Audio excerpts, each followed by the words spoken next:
Yo, yo. Okay, today's FAQ coming by way of Donny Town. Big up Donny Massive. So Max's question was, what is the best way to split up your calories and macros?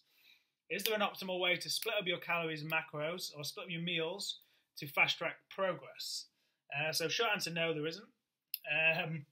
So when you're splitting up your meals or when you're deciding how much to eat and when per day, obviously you need to take into there are two main priorities. So first priority is hitting your calorie goal. Second priority is hitting your protein goal, because protein is your boy. So what matters is how are you best going to adhere to these two factors? How are you going to hit your calorie goal and hit your protein goal whilst going to work, dealing with family stuff, going to the gym, all that sort of stuff? That's what matters.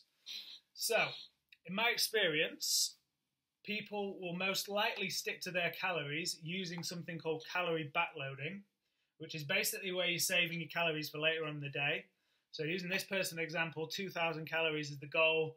They're going to have 4 smaller meals of 250 calories, saving about 1,000 for later on in the day. So maybe they'll go out for a steak dinner and a glass of wine or a beer, get really wild. So the number one reason for that is flexibility. Because this person, because they've saved up half the calories for later on in the day, they can go out for a meal and enjoy wine that's not going to destroy the progress.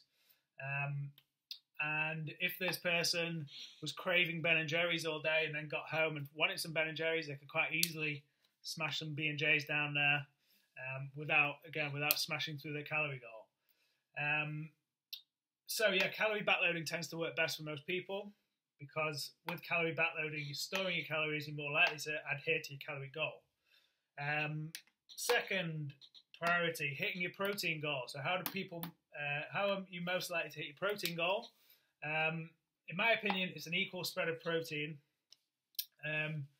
Purely practical reasons. There's no kind of physiological advantage to having 6 small servings of protein. It doesn't really matter as long as you get it in. But you're far more likely to hit your protein goal having 5 or 6 smaller servings of protein per day, rather than saving it all for the final meal. So yeah, practically it's easy to get in if you spread your protein out, but also if you're saving your calories for later on in the day, would you rather have 800 calories of protein, of chicken or something, or would you rather have 800 calories of fats and carbs where you can have all the fun stuff? I know I'd rather have. So yes, adherence to calories and protein is what matters. In my experience, calorie backloading is a good option for most people because it gives you the flexibility to do what the hell you want in the evening. Hitting your protein goal for most people tends to work better with an equal spread of protein.